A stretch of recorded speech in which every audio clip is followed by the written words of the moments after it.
Today we're diving into a story that's part family drama, part ancient legal thriller, and, well, it's got more twists and turns than you can shake a stick at. Says that's a pretty accurate description. Yeah. We're going all the way back to the book of Genesis, chapter 38, to unpack the tale of Judah Tamar and a family line that, well, it eventually leads to King David and beyond. And even further beyond that, to a pretty important figure. It's a story you might think you know, but there's a lot more to it than meets the eye. Oh, yeah. Absolutely. So let's get right into it. Okay, so this story, it all starts with Judah, one of the 12 sons of Jacob, you know, the patriarch of the Israelites. And Judah, he goes off and does something pretty unexpected for the time. He marries a Canaanite woman. Okay, so right off the bat, we're seeing this break from tradition.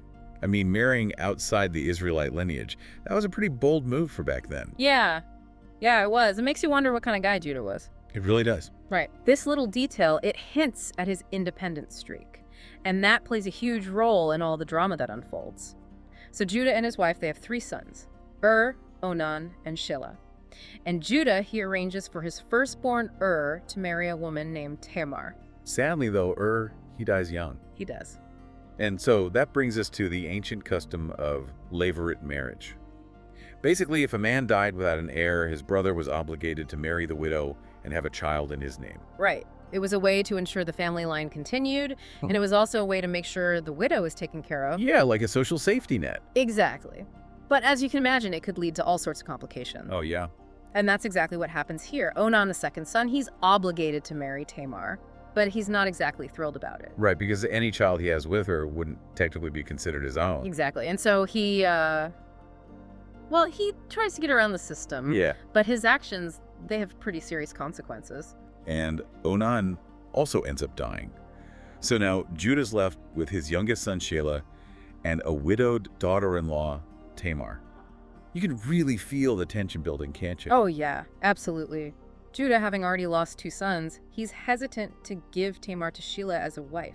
Right, he's worried about losing his last remaining son. Exactly. And Tamar, well, she's stuck in limbo. Her future's totally uncertain. It almost feels like the story's setting us up for this, dramatic showdown. It really does. Here we have Tamar. She's bound by all these societal rules, yet she's denied the security that those rules are supposed to provide. Right. And then you have Judah, who's caught between his fear for his son and his obligations to his daughter-in-law. It's a tough spot to be in. It really is. Someone's got to give, right? Oh, yeah, definitely. That's where things take a really unexpected turn.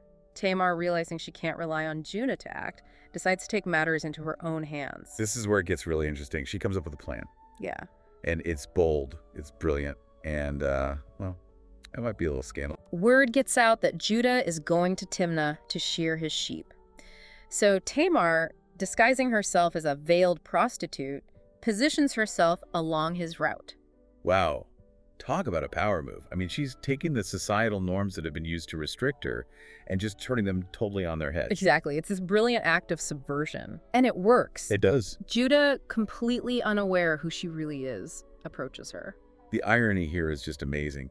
Judah, who's supposed to be upholding all these strict social codes, ends up breaking them himself. It really does expose this huge double standard. Yeah. And Tamar, being the quick thinker that she is, negotiates a price for her services. Judah's seal, his cord, and his staff as a pledge for payment. Those items weren't just random trinkets, though, were they? I mean, they held some real significance back then. Oh, absolutely. They were symbols of his authority and identity.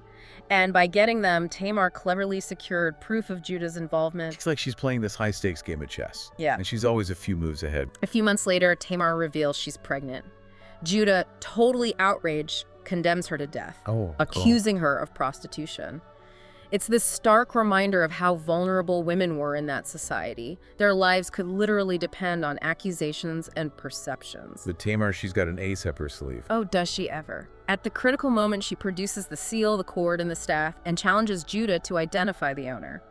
The truth comes crashing down on Judah, and he's forced to confront his own hypocrisy. It's a real moment of reckoning, isn't it? Yeah. He realizes he's been outmaneuvered. And not just by anyone, but by the woman he's been neglecting and trying to control. And what's even more remarkable is his response. Judah admits, she is more righteous than I. Wow. This isn't just an admission of guilt, it's a complete reversal of the power dynamics. Yeah. He recognizes Tamar's actions as a justifiable response to his own failures. That's a powerful statement. Even within this patriarchal system, there's a recognition of a woman's right to seek justice and agency. Exactly. And what makes the story even more compelling is that Tamar goes on to give birth to twins, one of whom is Perez. And as we mentioned earlier, Perez becomes an ancestor of King David. It really is. Here we have a child born out of what some might consider a scandalous situation, yet he goes on to play a pivotal role in the lineage of one of the most important figures in biblical history. It's almost as if this story is saying, don't judge a book by its cover. Or in this case, don't underestimate a woman who knows how to fight for what's right. Absolutely. Tamar's story is a testament to her resilience, her intelligence, and her determination. She refused to be a victim of circumstance. She took control of her own destiny. So why do you think this story has resonated with people for centuries? What makes it so timeless? I think it's because on one level, it's just this super gripping drama, right? Full of secrets and disguises and unexpected twists. Yeah. But on a deeper level, it really challenges us to think about things like justice and morality and the power dynamics between men and women. You're absolutely right. This isn't just a story about one woman's struggles. It's a commentary on all the complexities of ancient Israelite society. Right. And it forces us to ask some really uncomfortable questions, like what happens when social systems fail to protect the people who are most vulnerable? Yeah. And what lengths will people go to when they feel like they just have no other options?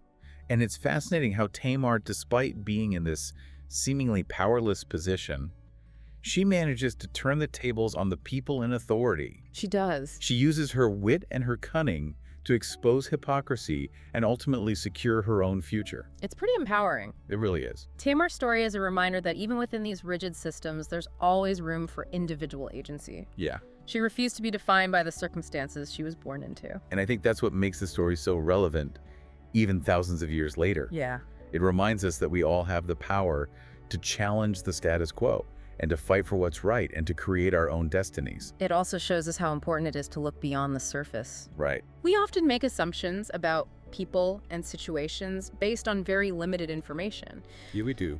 But Tamar's story, it encourages us to dig a little deeper, to consider different perspectives, and to question our own biases. It's almost like a reminder to never underestimate anyone, especially people who might appear marginalized or overlooked. Right. You never know what incredible strength and resilience they might have.